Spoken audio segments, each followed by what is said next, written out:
Welcome to another edition of the Red Pill Diaries. I'm your host, Rashid, and we welcome again our esteemed guest. I got to bring him to the out of the queue into the mainstream. How are you doing? Tell the I'm people good. who you are, and we can get started from there. All right. Hey, hello, everybody. I'm Charles Dunaway. I run a podcast called Wider View that primarily looks at foreign policy issues. And of course, that involves also our internal policy issues. But, so I've been doing this for a while and, been following all the politics and things for 20 years or more. So good to be with you again, Rashid.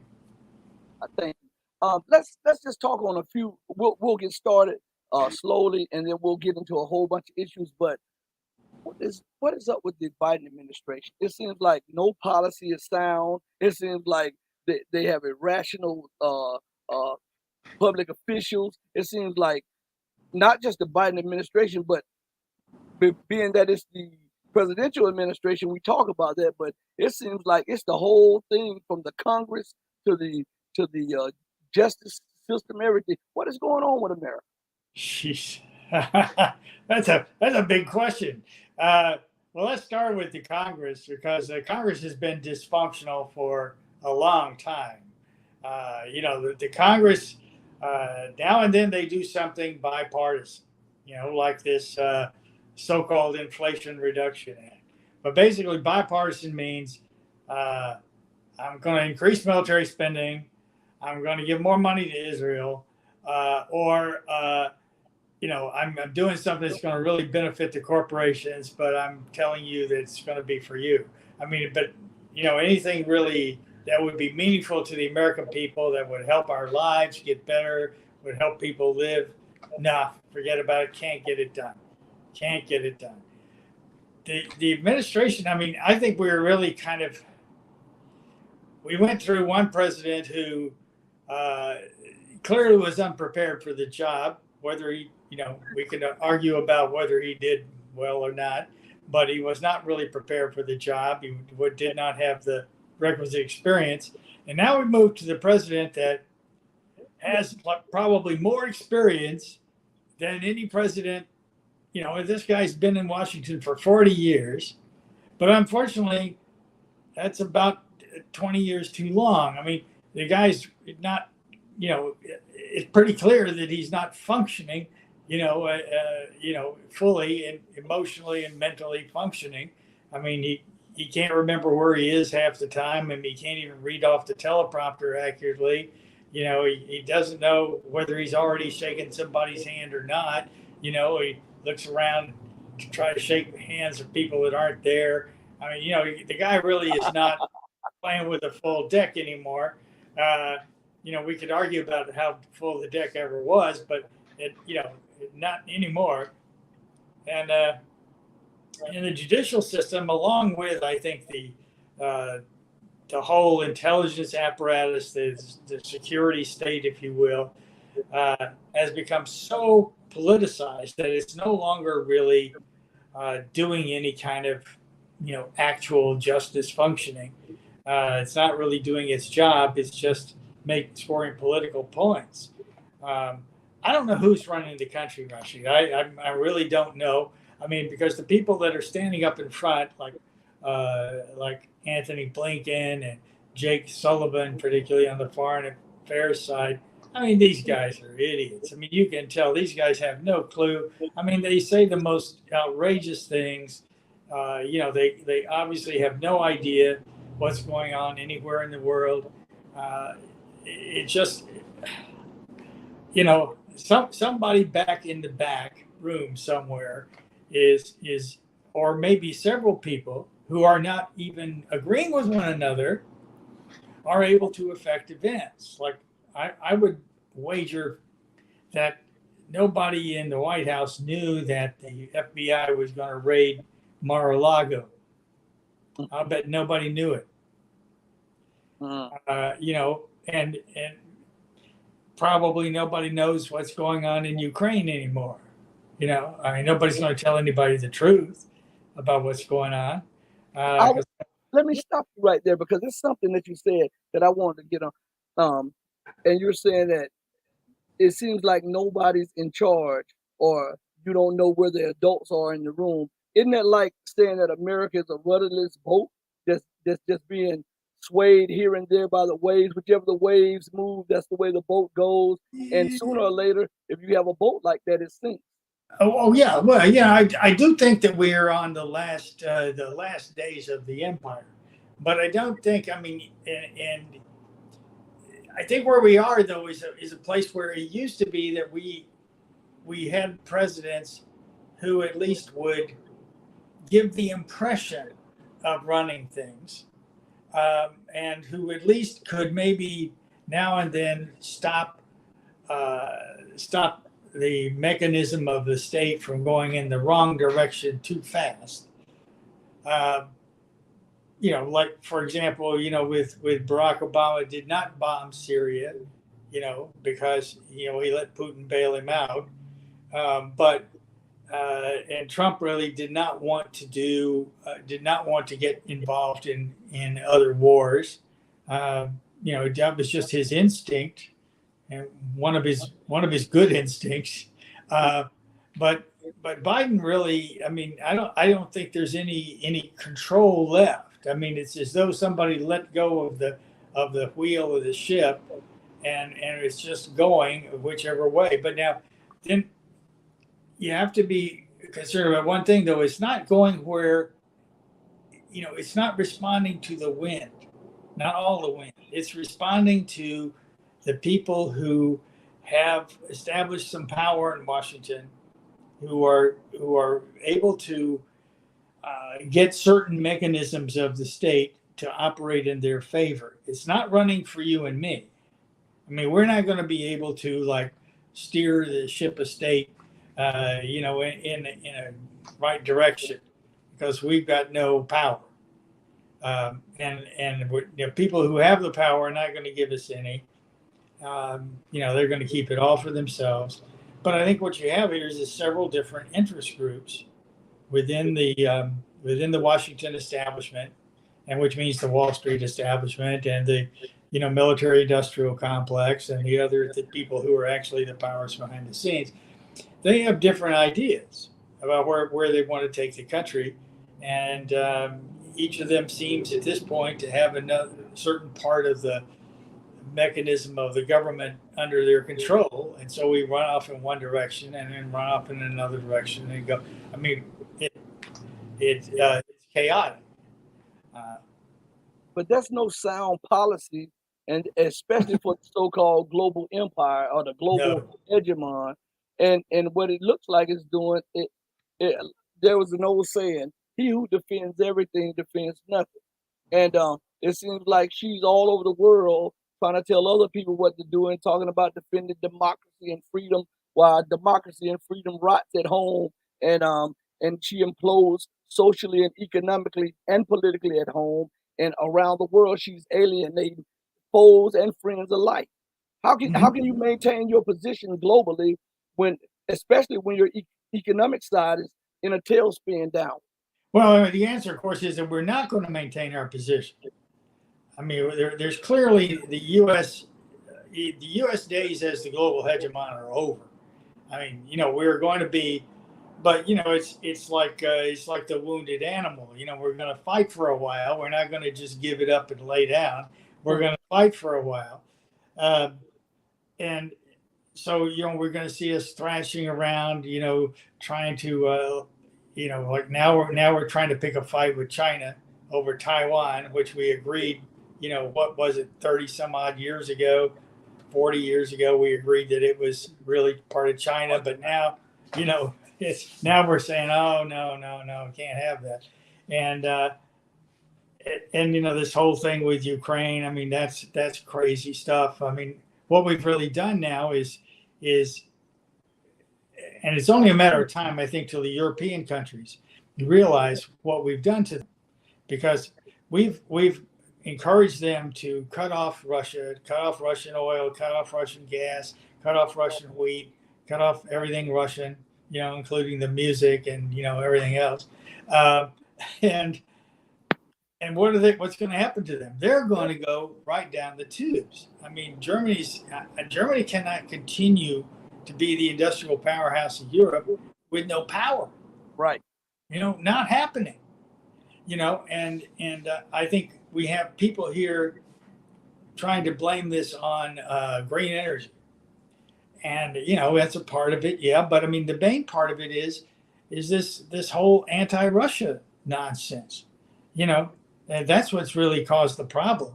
I mean, because without that, they might be able to, they would have a balance of different energy resources and be able to make the thing work. But no, we're going to lose Europe. We're going to lose Asia.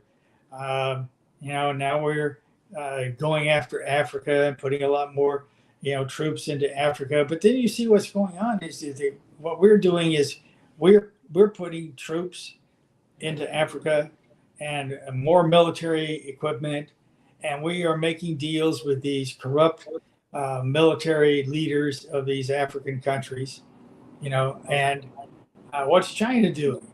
Well, China's saying, well, you guys need some high-speed rail here, and maybe we should help you, grow more rice and wheat, so you can feed your people. And, how can we help you with it? And, that's not even a contest. I mean, after a while, people are going to say, look, this is what we need. We need to kind of help China's providing, not the kind of help the U.S. is providing. I mean, we're going to lose them too. But the thing it's always aggravated me about this, Rashid, is that we could get out of this by simply saying, look, we've been trying to run the world, and that's really like a losing proposition. We don't need to be doing that. And what we need to be doing is looking after our own people. We need to rebuild our infrastructure. We need to rebuild our manufacturing. We need to create jobs here in America. We need to give people homes, and education and all this stuff. We could, if we did that, we have the resources now to do that. But if we keep farting around in this, excuse my French, or this global hegemon nonsense, we're not going to have any resources left. I mean, we're printing money like it's going out of style. I mean, that's going to come to bite us one of these days pretty soon, I would think. Well, when we look at the policies, and like you were bringing up Africa, and let's look at America. A lot of the dictators that were in the country, it was Europe and the United States that put them in power. So they're beholden to the United States and Europe. But how can America again? Let's go back to what I was saying. How can America maintain her sway when her whole thing is about domination, and when you no longer have the economic wherewithal or the political backing globally to do that, when you are trying to impose your domestic policies on foreign nations, you are alienating the very nations that will be your lenders, and you are also putting yourself in such a position that once you fall from grace, those nations they have a long memory, and they'll remember the way you did them, and they'll come back with some hard stuff on you. And it seems like none of the leaders of the United States are in a mind frame to think about, as thou hast done, so shall it be done unto thee. If you continue to alienate these nations, if you continue to pry these nations and provoke these nations, and you overthrow governments and assassinate leaders and cause color revolutions and steal off resources and put bases up there, or shoot an influx of terrorists that comes out of nowhere into these nations to justify you going up in there.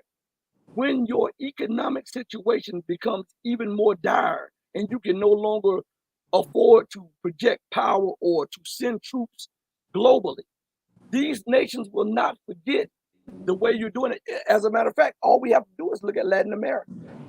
They have not forgotten how America and the Monroe Doctrine has treated them, and now they are forging new ties with Africa, Asia, and Eurasia.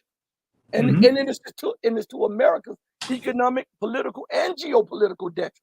Oh yes, no question about that. No, but I think we have an entire generation, if you will, leaders. I hesitate to use the term leaders. People who are interested in politics in this country, who have just never even considered the possibility that we were not always going to be the global hegemon. That we would not always be the most powerful nation on earth and be able to do whatever the hell we wanted to do anywhere, anytime. I mean, you look at somebody like Blinken, for example, is a great example. He cannot even, he thinks he could go, for example, in that first meeting that they had back in Alaska, with the Chinese, that he can go and dictate to the largest, most powerful nation on earth, how they should behave, because he's from the United States. Well, and they told him, there you go, not paying any attention to that. You better shut up. And we're still doing that. As Nancy Pelosi did, going to Taiwan and making a fool of herself. But this, if people really cannot conceive of what it would be like to be in the world and not run the world, and nobody who actually has even thought about that as a possibility can get anywhere near government, then that's where we are. Well, now since you said that, could you fathom the idea that maybe some of them have realized that America is losing her position globally, and this is why she's on this scorched earth policy, and she has a mindset of, if I can't rule, I'm not going to leave the earth in a position for anyone to rule. Because these policies that she's enacting, look at Ukraine, look at how America is over there, and she's constantly giving Ukraine armament and constantly training these people to fight against their Slavic brothers of Russia. And Russia continues to warn them that if you continue to go further, we will hit you. And they are not lying about this, because they hit a few NATO bases. They hit, and it wasn't reported in the Western press. They did wind up killing some NATO officers, because the NATO officers were at the headquarters, and they were directing Ukrainian troops that were embedded with NATO forces, and Russia hit them and took them out several times. Don't you think that this is playing with fire when you have the largest nuclear armed state on the planet, which is Russia, and you have a failing state and a failing terror organization, which is America and NATO, and she continues to pry, not just picking fights with Russia. She's picking fights with China, with Iran, with Venezuela, with Somalia. And most people don't even know that America has now moved into Yemen and is now in her most fertile, minerally rich area. U.S. troops are now there. Isn't this a recipe for destruction, a recipe for an economic meltdown? And isn't it a push for other nations to say, you know what, whatever the cost I have to pay, I'm joining forces with these other nations who are trying to get out of the dollar, because I can no longer deal with these people. They're arrogant. They talk down to you, and they believe that might is right, and whatever they say must go. Isn't that a recipe for destruction? Oh, of course it is. Yes, of course it is. I mean, I will quibble on one thing. I don't think that we're at a point where people are saying we're going down as a country, so we're going to like hurt everybody else on the way down. I think the main thing we still have in Washington are people who think that, we're kind of under attack, but we can still beat them. We can still stay on top. We will show them because we're America and we can do anything. I think you still have that mentality because they're really just unable to fathom anything else. But yeah, I mean I think the economic thing is one of the things that's going to come back and hurt us the worst, because I mean, what we're doing now to Europe through this whole sanctions on Russia thing, and the sanctions on Iran, and the sanctions on Venezuela and everything else. I mean, we're basically cutting off the world's oil supply. And who does that benefit? It benefits the country that has lots of oil. Saudi Arabia and Russia. Okay, is that helping us any? No, but we're doing it anyway because we don't know of anything better to do. You know, I think the other thing that's cooking here though that I was just reading an article this morning and really got me thinking about this. There's so much more. I mean, I've said for a long time that no matter how bad you think the U.S. government is, they're worse. You know, but there, the Russian Ministry of Defense just a few days ago released yet more information about what we've been doing in Ukraine in these bioweapons labs. And not only have we been trying to create bioweapons that target particular DNA groups, so that in other words, you could go and kill just the Russian people and not kill any Turkish people or anybody else that's laying around, you know. Um, but they're also over there testing, uh, working for big pharma, testing drugs that they would not be allowed to test in the United States, and without any permission from the people. People do not know what the heck they're signing up for. They don't report any of the negative results. It's all going on under the covers, and the level of war crimes in terms of biological and chemical weapons treaties. The number of war crimes over there is just off the charts. And we've still managed, the mainstream media is just not talking about it. But eventually they're going to have to talk about it, because when the Russians get through with their denazification, in Ukraine, they're going to hold war crimes tribunals, and they're going to broadcast to the world exactly what we've been doing. And they have the hard evidence to back it up. They've got the documentation, because it was left there in the labs, and the Russians took over the labs, and they got the documentation. So, we don't have anywhere to hide anymore. And yeah, you're right. I mean, I think there's going to be a time, and I think it's very soon, when the nations, some major nations begin saying, like, okay, we've had enough. Like how much economic destruction are the European countries going to take before they say, okay, enough is enough. I mean, you look, the government in France just, fell. The government in the UK has fallen. The government in Italy has fallen. We're probably going to have a collapse of the German government pretty soon. These governments are falling right and left because the people are just saying, like, no, this don't make any sense. Why are you doing this? We're hurting. And yet now you're cutting off, our gas in the winter, and they're cutting. We're now having to turn off the lights, several hours a day, like we were in, some poor country, elsewhere in the world. And why are they going to put up with this? They're not. People are not going to put up with this, and a lot of these countries have much stronger traditions of protest and demonstrations and citizen action than the United States does, and which would be any. But they, and I think you're seeing that our attempts to try to get the Asian nations to dump China are going nowhere in a hurry, absolutely nowhere. I was going to talk on that. Yeah. Finish your thought, and then I'm going to bring my co-host into the queue. I see him in the queue. I'm gonna bring him on the screen, and then I'm gonna go back to that Asia. All right, go ahead then. Go ahead. Okay, I'm gonna bring Rashid out of the queue into the screen because he just joined us.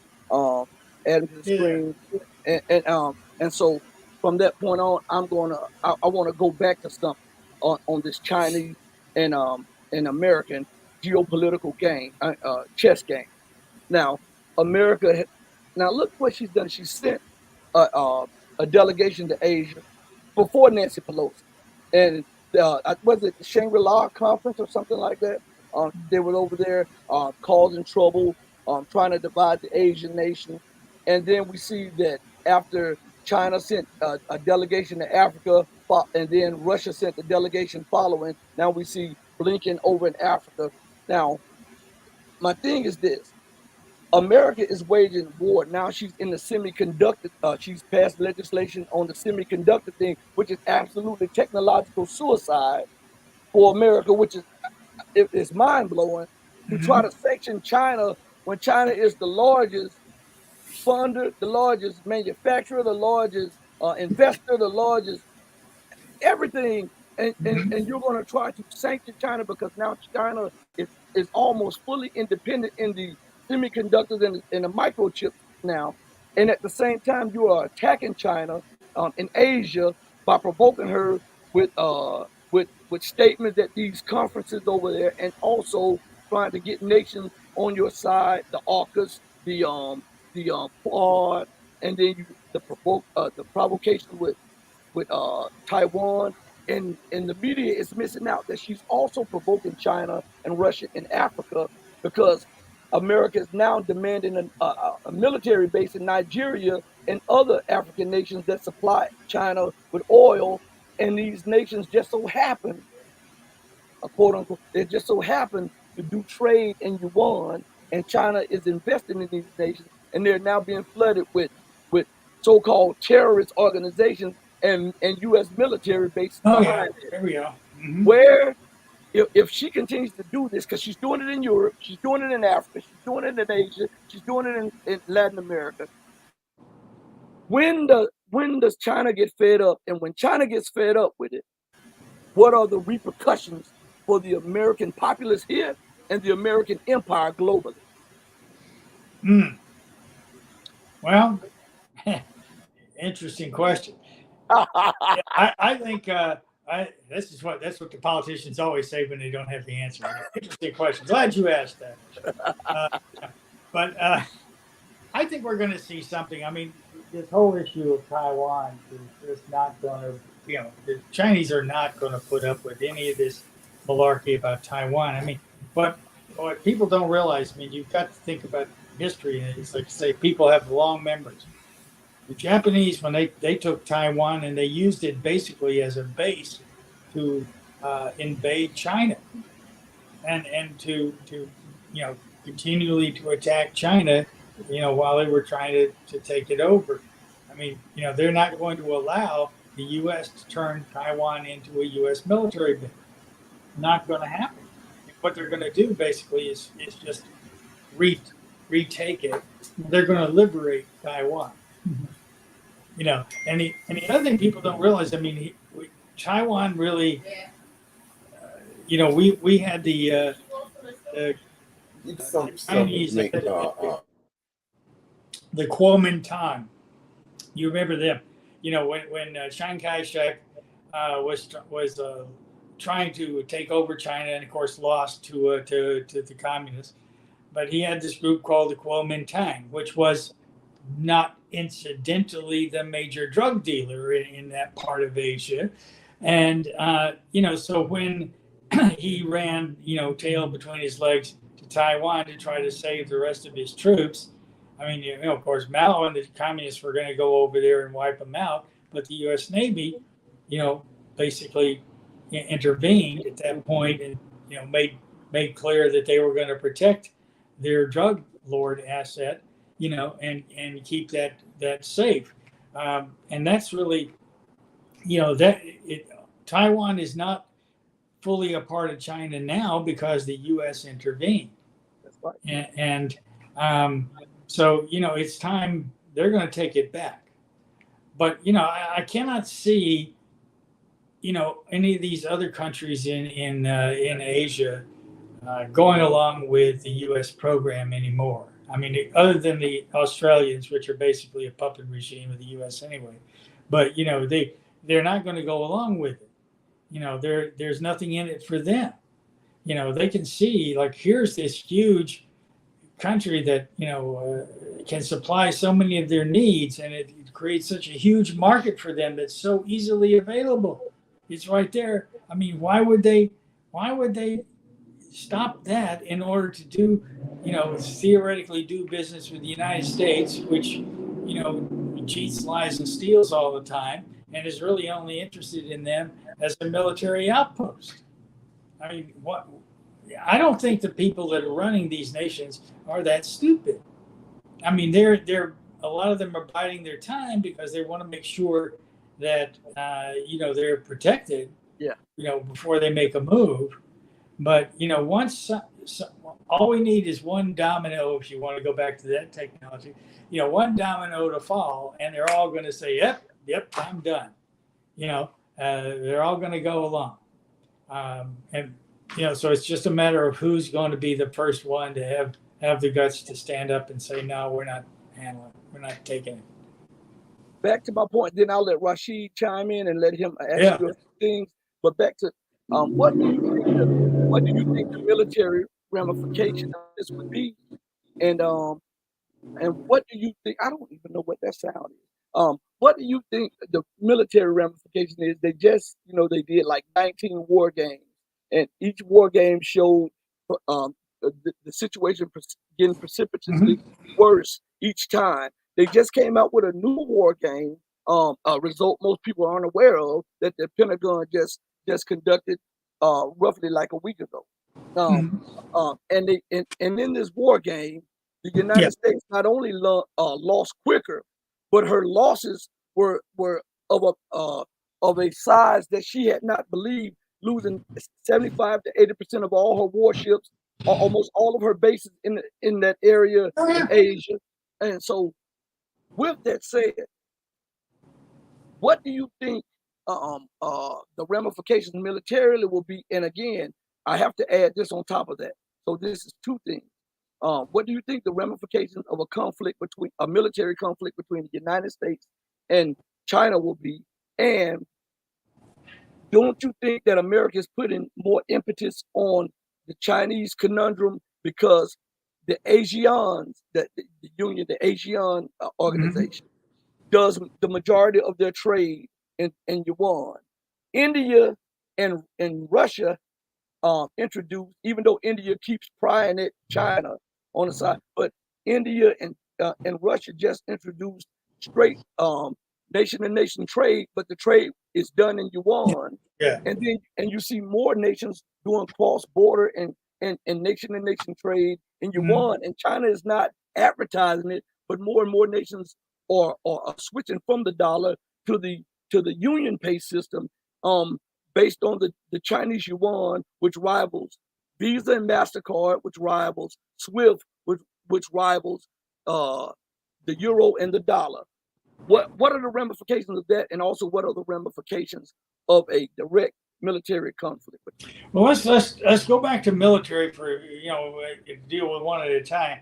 Militarily, I mean, I think just before I get into it, I mean, you may just have noticed that the Russians and the Chinese just had a major cooperative military exercise in the seas off their in the Pacific, and uh, Xi went to Vladivostok and sat down with Putin, and they had lunch together, talking about their little military exercise.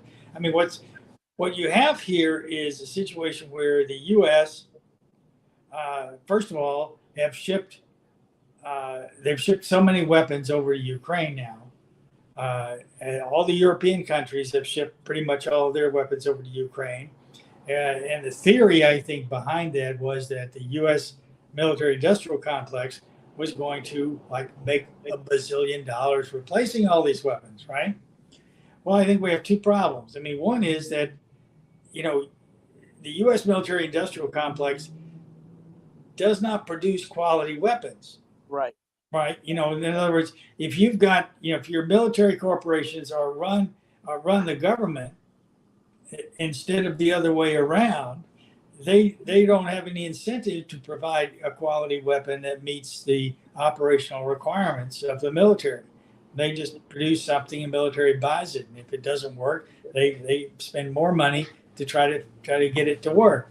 And so we're producing poor weapons. But I also don't think the U.S. military complex has the capability to produce at the scale that will be necessary to fight either Russia or China, and certainly not both of them together. And if you fight one, you're going to fight them both.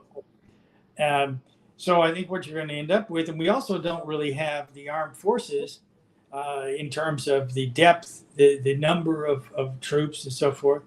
I mean, we can't do it. They're vastly outnumber us. They have vastly more resources. They have, Russia has shown with this Ukraine thing that number one, their weapons actually work. Number two, they can crank those babies out pretty fast. I mean, they're not running out. That's why he keeps reading in the media how the Russians are running out of supplies and they don't have any bullets anymore and all this kind of nonsense. And when it's really true, it's probably the other way around. But I don't think there's any way that they could win a conventional war. So that gives us the only alternative that the West, the U.S. has, is nuclear. And unfortunately, I think we've got people in Washington who are stupid enough to go nuclear. Who think, well, yeah, we'll just nuke someplace. We'll nuke Moscow or Beijing, and that'll teach them, and they'll stop. No, I mean, they'll destroy the United States. But and possibly life on Earth, but they're not going to. We're not going to beat them. And this is somehow desperately, this country needs to find a way to get somebody with intelligence and some level of morality into power, because otherwise we're going to end up blowing up the whole stupid world over nothing, over we can't be in charge, so the heck with it. I mean, that's really not a good rationale to destroy every person on the world, but I don't think we have an alternative. I don't think we can win otherwise. I mean, but the other bomb, the smoking gun or whatever the other ticking time bomb in the world is the economy, And you're right. I mean, I think that we're going to see more and more countries leave, and it's really our own fault. I mean, look at it. We had the UK steal all of Venezuela's gold. We stole all the gold in Libya when we took that place over. We're basically seized all of the assets of any country that we don't like.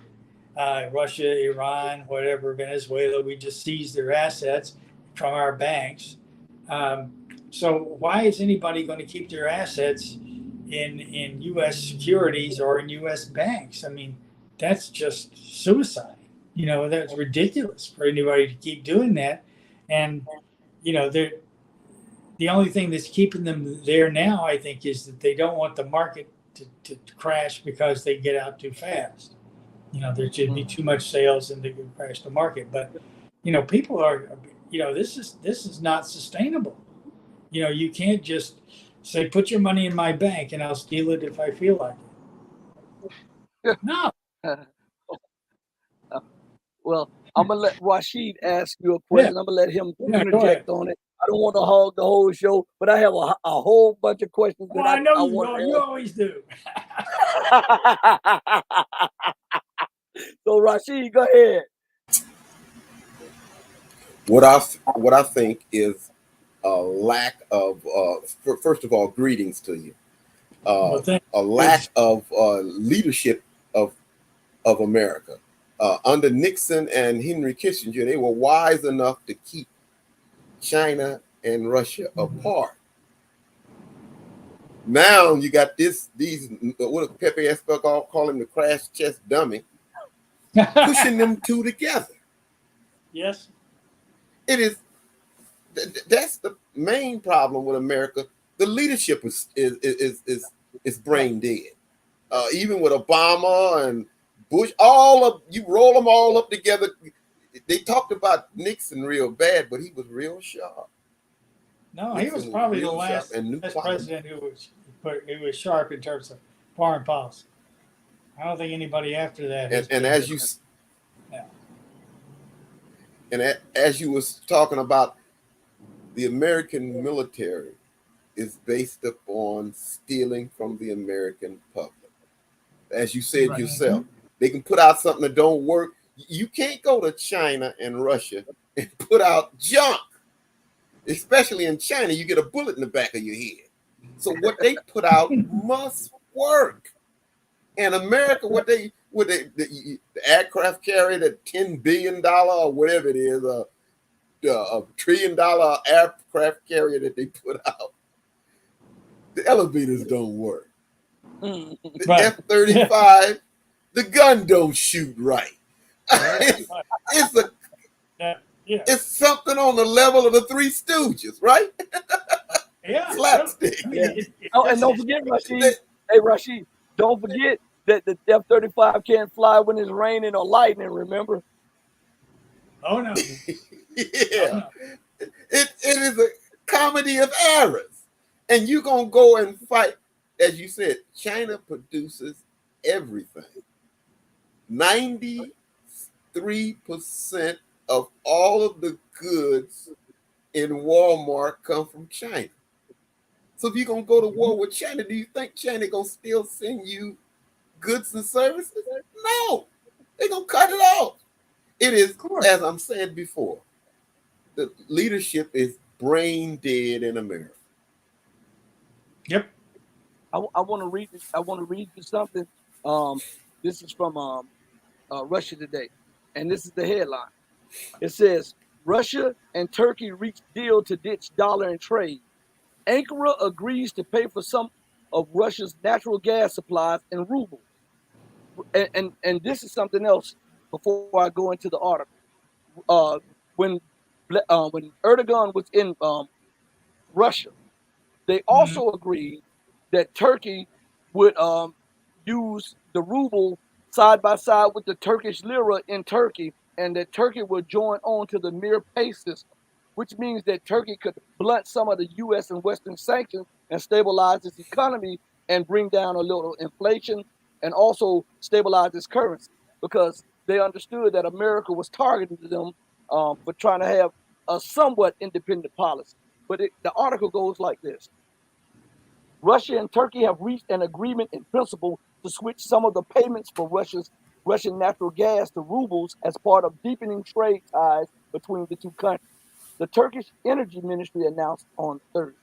The move to avoid payments in U.S. dollars helps both countries. Russia has called the currency toxic. Now that's heavy. Toxic. So I'm stopping right there to let you chime in on the global ramifications and the economic ramifications of that. Go ahead. Oh, yeah, because, I mean, the U.S. currency is toxic, that's for sure. But, the thing with Turkey, I mean, Erdogan has been playing one side against the other for years now. But, they're, I think it's coming to a point that he's going to have to pick a side, and it's probably not going to be ours. I mean, the other thing is that Turkey, of course, is a NATO ally, a member of the NATO terrorist task force. And I can't imagine that will continue. I mean, really, beyond a certain point. I mean, maybe, I don't know whether NATO's got the guts to throw them out, or NATO doesn't have any guts at all. I mean, if the United States tells NATO to throw them out, they'll throw them out.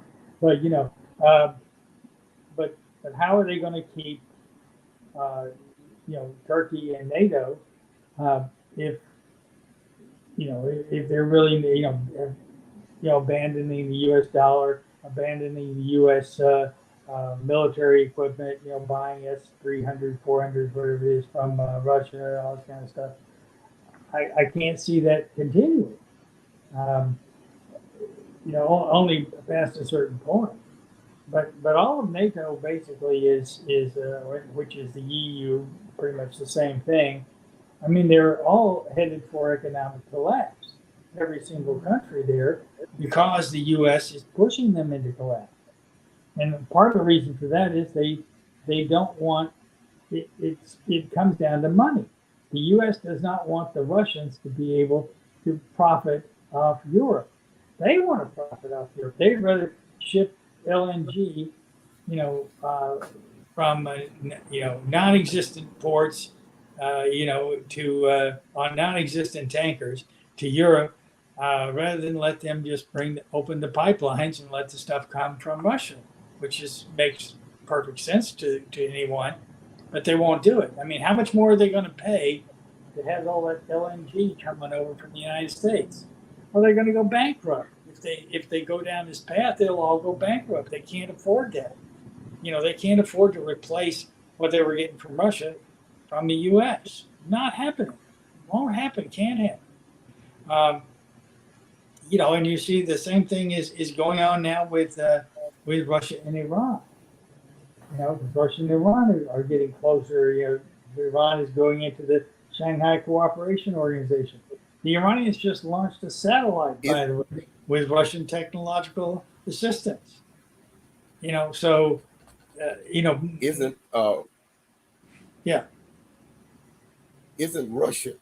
isn't Iran a part of hooking up with the mirror system in Russia also, along with Turkey? So, yeah. Mm-hmm. Yeah. It's funny. I was looking at this article in one of the Arab papers recently, or Arab websites, about how this JCPOA negotiations, and how it was gonna, what would happen if if the Iranians did sign or didn't sign the JCPOA, their economy would go in the hopper, because of the sanctions and all this. Which, of course, the U.S. has no intention of eliminating the sanctions, regardless of what Iran does. But the article just simply did not take into account what's going on between Iran and China and Russia. Right. Iran doesn't need the U.S. anymore. They can screw the sanctions. They can just go on now and have probably a better economy without the U.S. than have with it. Mm-hmm. So, there you are. How many more nations are going to figure that out? Right. Yeah. Well, with that said, we're talking about the Iranian satellite that was just launched. Yeah. The Times of Israel had this to say about this. Though touted for agriculture and water planning, the Kayam satellite said able to monitor sites in Israel and in the Middle East. Iran scoffs at claims, calls spying allegation childish. Then it goes and says, a new Iranian satellite has surveillance capabilities that present a serious problem for Israel due to its ability to monitor sensitive sites in the country, snapping high-resolution images of objects on the ground, experts have warned. The Kayam satellite built and launched by Russia, but it was actually built by Iranians. Yeah, under Russian. And with Russian help. It was built by Iranian scientists and with Russian help, but it's launched by Russia on behalf of Iran, lofted into orbit on Tuesday from the Russian-controlled Baikonur, I can't pronounce it, Cosmodrome in Kazakhstan. Hours later, Iranian media reported that the first telemetry had been received from the spacecraft. The Iranian Space Agency has said that the satellite will be used for agriculture and water resources planning, and the Russian embassy in Tehran said that the spacecraft was devised for non-military purposes. Now watch this. This is what I want you to look at, the hypocrisy. Yeah. And it says, but Western experts have no doubt that the satellite is intended for spying. Listen, it says, as far as Iran is concerned, this is a real breakthrough. For the first time, Iranians own and operate a satellite with high-resolution imaging. That's not true. Iran has launched several high-resolution satellites recently. But anyway, let's go further. It says, but this one is much better than what they had. And it goes and says, the INBAR said that satellite imaging capabilities will present a significant challenge to Israel, which has itself used such technology for a long time. So Israel has, but Israel's not a threat to anybody else, you see. But Iran having the capability is a threat. That's a threat. in the article, it not only says that it's a threat to Israel, it says it's a threat to Israel, the United States, and America's allies in the region, because it gives Iran more precise and more more in-depth look at sensitive sites in Israel Well, and like U.S. base. you mean like that nuclear weapons facilities that they have that they don't claim they don't have? Those things? Those things. And Those it things. says Okay. it also helps with the targeting of the already precise Iranian missile. Uh-huh. So what they're saying is they're worried because they won't be able to threaten Iran with surprise attacks, and they won't be able to jam Iran's satellites when they launch an immediate reprisal attack. No. Well, the thing about Israel, I mean, the one word that you got to think of when everything of Israel is the word impunity, because they just basically think they can do anything they want to, and you know, their big Uncle Sam is going to take care of them, and you know, smooth it all over and lie to the entire world about it. Well, I think that's got to come to an end here. I mean, you know, that's you know this. I don't think we can permit an outlaw regime, you know, a rogue regime like the one in Tel Aviv, to continue. I mean, what they're doing right now in Gaza, for example, is just beyond the pale. I mean, you know, if Russia did something like that, oh, we'd be like, oh my God, you know, we'd be like threatening to go to war, you know, to save the poor people. Well, you know, we don't save the poor, you know, we save the poor people of Ukraine, but you know, you don't care about the poor people in Gaza? No, you know, that we don't, you know, how do we allow this nation to continue doing what it's doing? And yes, I mean, it is the biggest threat to the region and has been since its founding the biggest threat to Middle Eastern stability, yeah, and to Middle Eastern peace. It's the only nation in the region that has repeatedly attacked its neighbors. You know, it's the only nation in you know, it's continued to be like such an oppressor of its own people, like on a par with the Saudis and the Bahrainis. You know, it's the probably the worst offender in the region. And it's the only nation in the region that has massive weapons of destruction that Oh are yeah, up in weapons of nuclear. destruction. Yeah, yeah. So Russia, And you know, and this is the, you know, and here we have Americans, I mean, who are so up in arms about, we're always hearing, one of the big terms you hear a lot in the US these days is decolonize. They want to decolonize. Well, go over and decolonize Israel. You know, decolonize Palestine. I mean, that's the last settler colonial country in the world. You know, and it basically has sent a bunch of European settlers over there and you know, wiped out the as much as they possibly can the local indigenous population. You know, and they're our big ally and the greatest democracy in the region, and you know, all of this kind of stuff, and they have a right to exist. I mean, give me a break. You know, Rashid, you know, it's really nuts.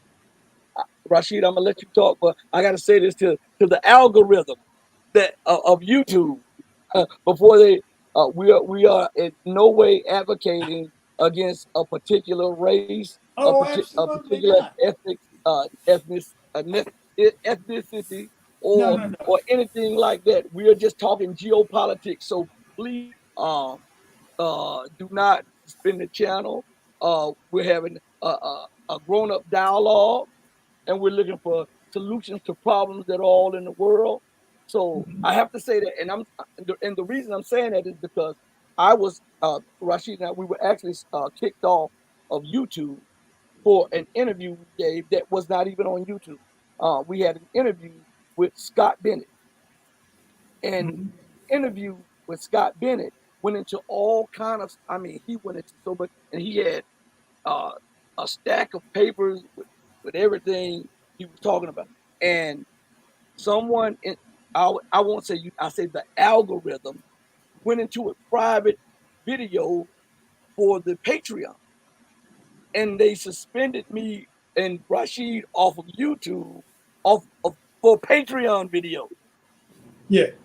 Well, then this is the thing. I mean, this is, there's so much of this. I mean, the biggest thing they always say is anti-Semitism, and I mean, nobody has anything against the Jewish people per se. I certainly don't. I mean, I have friends who are Jewish. I have absolutely great respect for the religion, but it doesn't really matter who you are. I mean, if you are oppressing people and bombing people and not allowing people to live, in peace, then I condemn that. I don't care what race you are, or what religion you are, or anything else about you. I mean, that's I don't think that should be tolerated.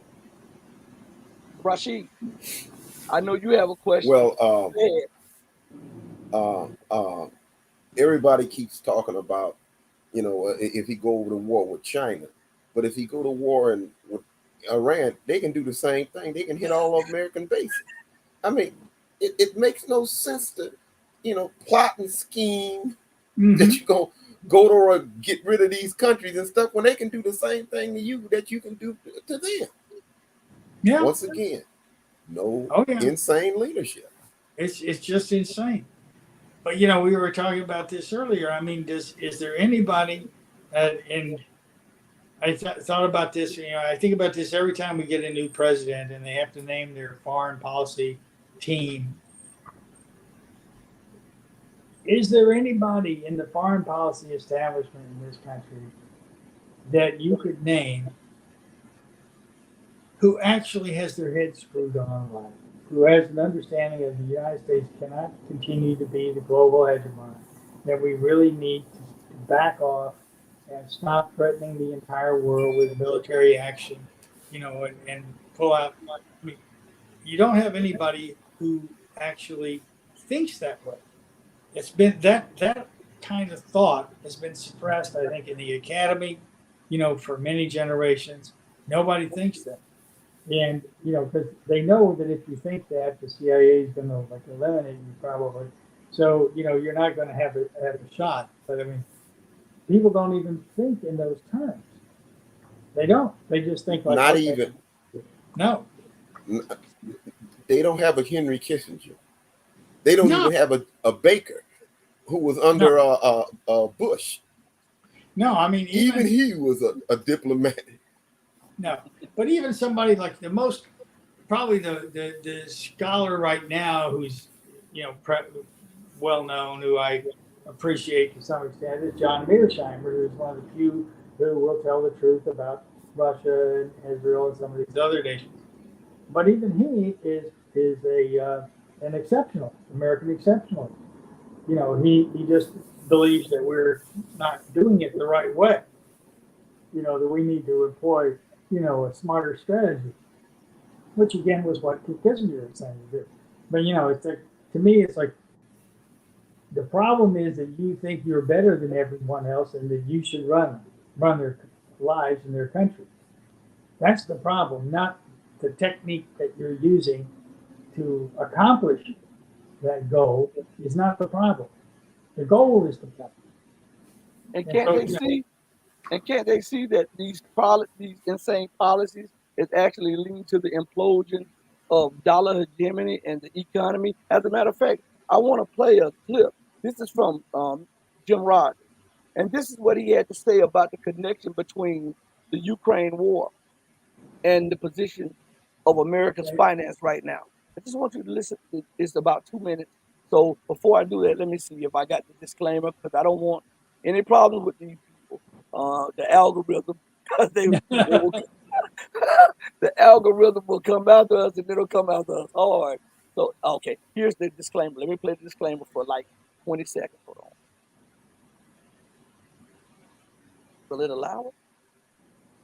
Yep.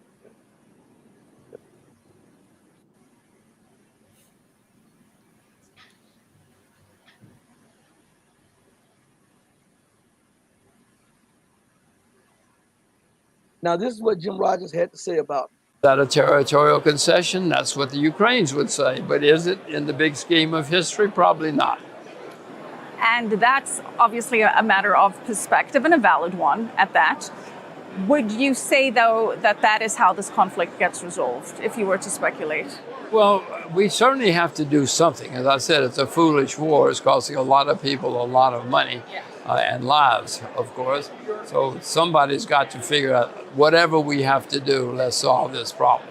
And that may be a solution. I have no idea what it'll take. Maybe if we all drop billions of dollars into Ukraine, that would solve the problem. Something needs to be done. In the meantime, we do have this war creating a stronger relationship between Russia and China. And it has led to a discussion of the potential bifurcation of the global monetary system, with perhaps some kind of commodity-backed central bank digital currency that is used by China, Russia, some of the BRIC countries. You have prognosticated about the ultimate collapse of the dollar as a sole global reserve currency. Has this war accelerated that? Yes, unfortunately, the war has accelerated. The world's international medium of exchange is supposed to be neutral. You can do anybody can do anything with it they want to. But unfortunately, Washington is changing those rules. Washington says, well, if we don't like you, you cannot use the US dollar. And people say, wait a minute. An international medium of exchange is supposed to be neutral. That's not the way it's supposed to work. So for many reasons, many countries are now looking, even our allies are now looking for something to compete, because it could happen to them. All of a sudden Washington could say, you're finished. So for political reasons, it's accelerating the move to looking for a competitor to the dollar. And of course, the economic reason. We're the largest debtor nation in world history. I'm not the only person who knows that. The whole world knows that historically, big currencies, major top currencies change every 100 years or so. So for political and economic reasons, it's already in process. And this may make it worse, because Washington has said, we'll take your money away from you if we don't like you. Many people have had their assets seized by the U.S. because they don't like them now. So,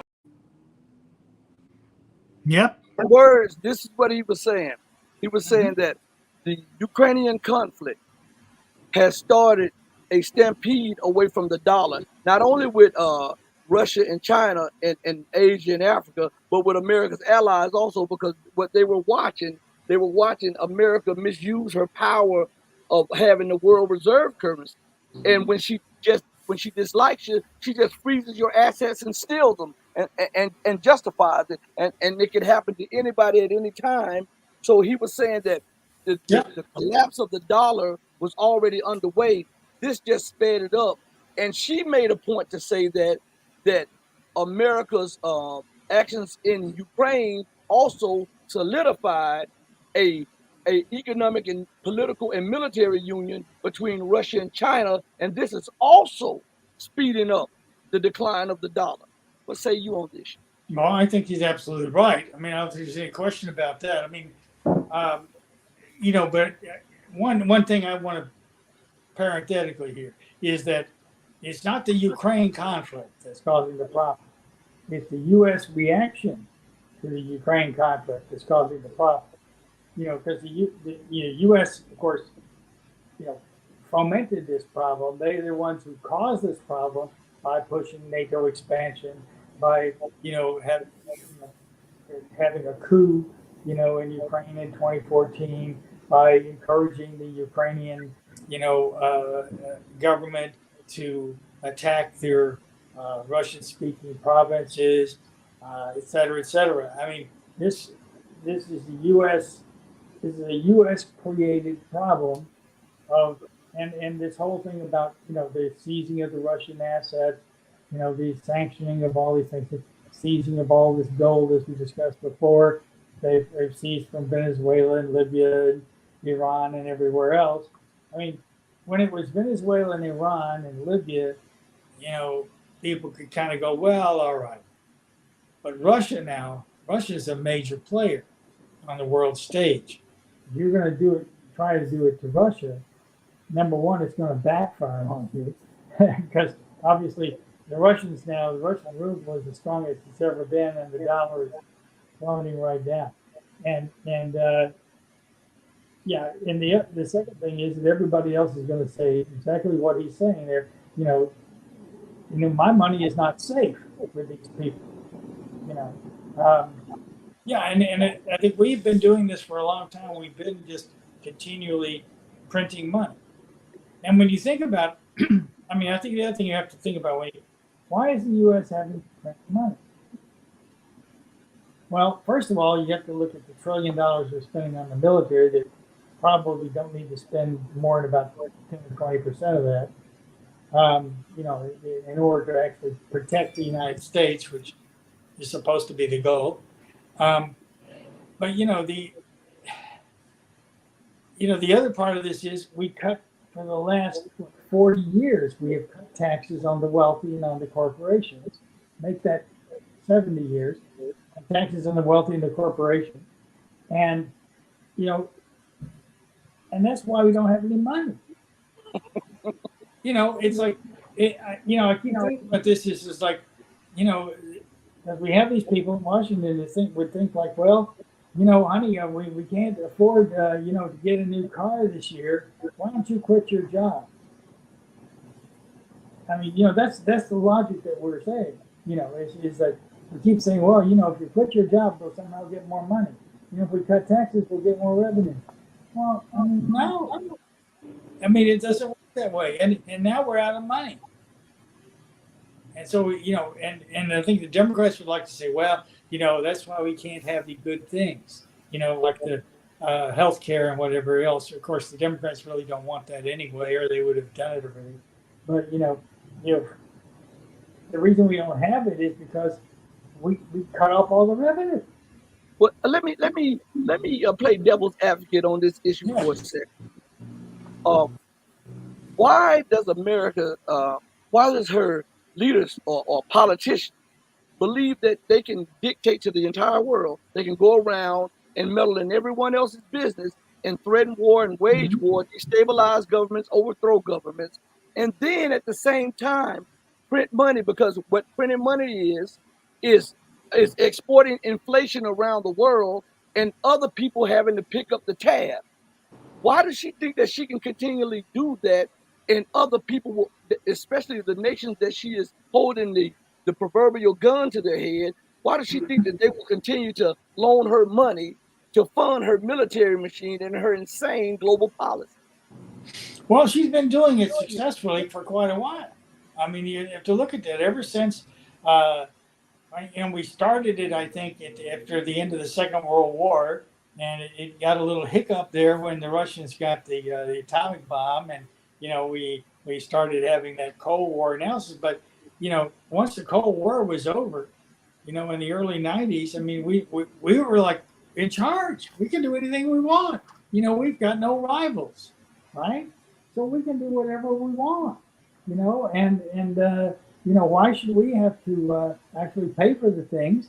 We can just print money, and people will go along with it because they have no other choice. Well, now they're beginning to have a choice. Now because we have pushed Russia and China together, and we've shown conclusively that we are not a safe place to have your money, not a safe place to invest. Then people are going to say like, oh, hey, but we've got to get out of that dollar. We've got to stop doing it. But again, you've got to have people who are willing to be honest with themselves, at least, in Washington. And I don't see those people anywhere. I see people who are so enmeshed in this, exceptionalism, global hegemony nonsense that they don't even accept any other input. They're not. It's like if that illusion is destroyed, then they don't have another plan. They can't conceive of it. Yeah. Democrat or Republican, Bush, Trump and Biden. the policies never change. It's still the same stuff. They do the same stuff. I mean, how many of Trump's the policies that Biden and the rest of the Democrats assailed Trump for 4 years, how many of them have they overturned? They doubled down on them. They doubled down on them. Yeah, they haven't done anything. I mean, even something as simple as Cuba. I mean, Cuba's having major forest fires down there right now. We're not lifting a finger. China is. Yeah. China, yeah, I heard that China helping them. Sure. So, I mean, we're not going to be concerned about it unless it threatens to burn Guantanamo. let me say this real quick. We have a viewer, and they T-Bob. Yeah. And they said, excellent to hear reasoned analysis. I live in Australia, and none of this information is filtering through. Access to shows like this is keeping me sane. God bless. Well, Yes. we thank you. We thank you for listening, and we thank you, and spread the word to your colleagues in Australia and around the globe about the show, and about our frequent guest and his show. Yeah, yes, and you know, I think we should put in a plug for the one smart person down in Australia, Caitlin Johnstone, who continually puts out some good stuff and a little bit of truth, and it's good to hear it coming from down under too. Rashid, I heard I heard one of these talking heads yesterday, one of these generals talking about was it on CNN, how real bad the Russian economy is in. It's in worse shape than we thought it was. Oh yeah, it's terrible. And who actually believes this stuff? I know. You know, the YouTube algorithm is always throwing up this stuff. You know how it brings into your home place, you know, all these videos it thinks you're gonna want to watch. And it's always coming up with these ones about, you know, China is almost gonna collapse any day now. You know, they're just falling apart, you know, and there's huge protests all over China and Russia, you know, you can barely scrape by. You can't even get a loaf of bread in Russia, you know, because it's so bad because of the sanctions. I mean, all of this complete nonsense. You know, and Russia is about to lose any minute now. Somebody gonna walk down the Kremlin and hang Putin on a light post for starting this war. Oh yeah, because they're losing. So and common sense tells us, okay, the first law of nature is self-preservation. That's the first law of nature. Mm-hmm. Now, let's just give a little credence to some of the reports of China going through economic turmoil and is about to collapse. Well, common sense tells you this. If you owe me trillions of dollars and I have to pay a bill, I'm going to call my debt that you owe me before I collapse. So before I collapse, you're going to collapse. So their arguments don't even hold water because America is trillions of dollars in debt to China. Of course. Yeah. But yeah, there's a lot of wishful thinking. There's a lot of wishful thinking that goes on instead of analysis in this country. That's for sure. And, you know, you have a few people, you know, Colonel McGregor, you know, a couple of other people, you know, Ray McGovern, Scott Ritter, people like this who are actually giving us sensible information about what's going on in Ukraine. You know, the actual analysis by people who know what they're talking about, you know, and we don't, you know, not the nonsense that we get from CNN and these other places is just not to be believed. You know, it just, I mean, I had a friend, you know, call me last night. He said, "Well, I just finished watching the PBS NewsHour, and I'm so depressed. I mean, it's just such nonsense. Everything they're saying is just complete nonsense." I said, "Well, yeah, that's why I don't watch them. Yeah, I don't need to subject myself to that stuff. I mean, it is all, to me, I call it a brain drain, because that's what it is. It drains your energy of sanity. It drains your energy of soundness of mind, because all it does is inundate you with propaganda from the top up, the investors who are benefiting from the problems, and the people who have the social and economic problems that in the middle and at the bottom are the ones who are paying for it. So I pay no attention to this stuff. The sources inform me, and besides that, we have rational thinking, and we can deduce things. 1+1 will always equal 2. I don't care how many times NBC or MSNBC tell you 3+3 will be 17. It'll never equal that. So a lot of us, we have to start using common sense.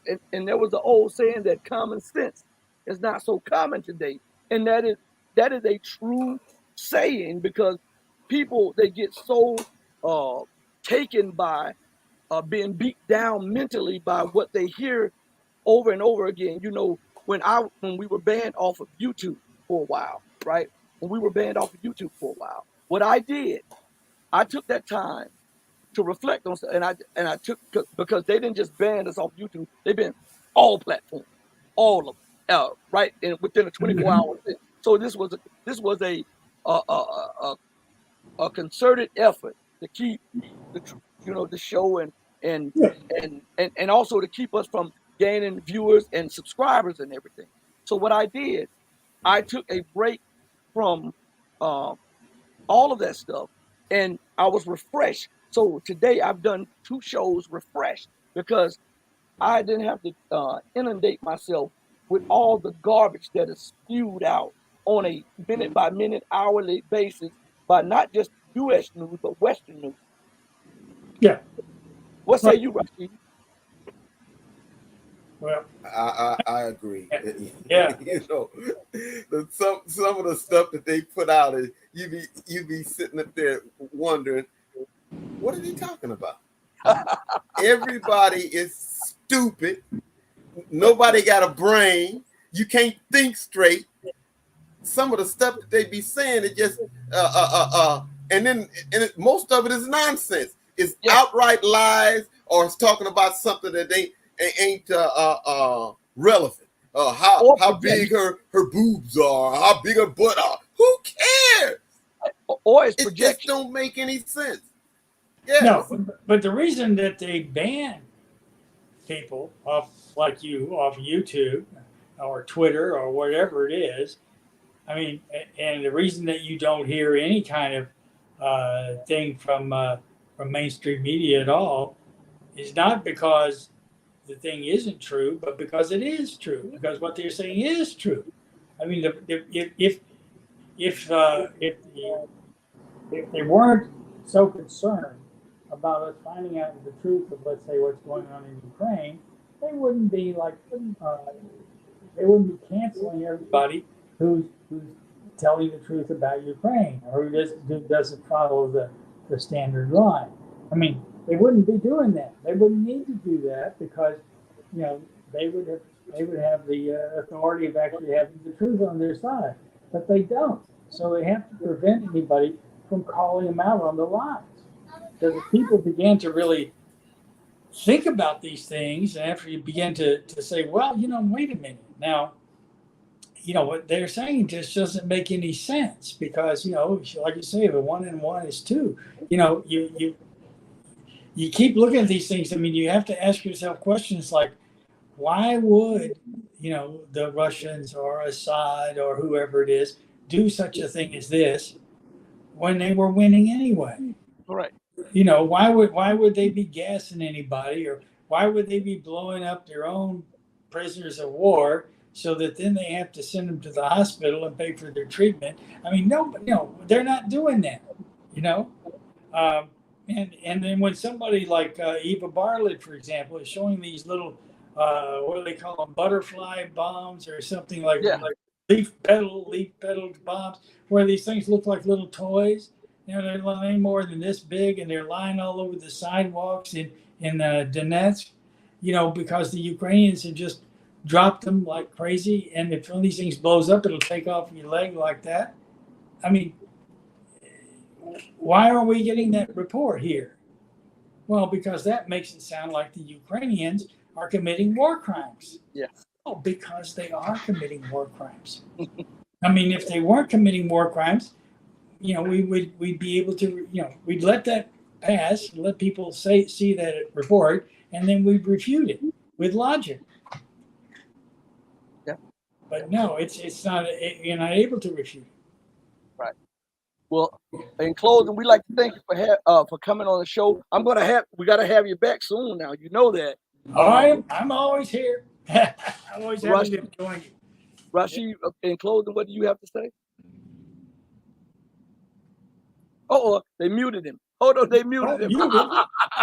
They muted him. Hold on, let me try to. There you go. There you go. The same talking head general was talking about that Russia lost 75,000 troops so far. Uh-huh. I guess the Ukrainians ain't lost no troops. It's ridiculous. No. If you're so scared of RT and Sputnik and stuff, why ban it? Mm-hmm. Mm-hmm. Yeah. Just drawing more attention to it. Yeah. Just prove their line. That's all you really have to do is prove their line. Should be easy, right? Right. And Charles, before we go, is there anything that you want to tell the people before you go? No, just I think people got to continue listening to shows like this one. They got to continue supporting your work and the work of others who are really trying to tell the truth here, and do what we can to hold our alleged leaders to account. I mean, it's pretty tough because, contrary to popular opinion, we are not a democracy. But be that as it may, I think it's really time for people to begin to wake up and speak up and act up. Right. Well, on that note, we'd like to thank you for joining us. I'd like to say to the people, listen, we're trying to build a platform on locals, and we're going to probably invite you on there to be a part of the locals community so that we can have a whole bunch of things. My son is putting it together. I'm not technologically savvy at all. But the people, we have a page up. There's nothing on it. Go there and sign up on the locals, the Red Pill Diaries on locals. Also go to Odyssey. We're on Odyssey, and of course on YouTube. And then if you can, go to Patreon and sign up. Patreon.com the Red Pill Diaries. We'd like to thank our guest and a colleague for joining us. It's always a wonderful time to have him. We'd like to thank you for giving us your support. And always remember that we love you, but God loves you best. Stay strong, immerse yourself in truth. And Mom, I love you, Mama. Peace.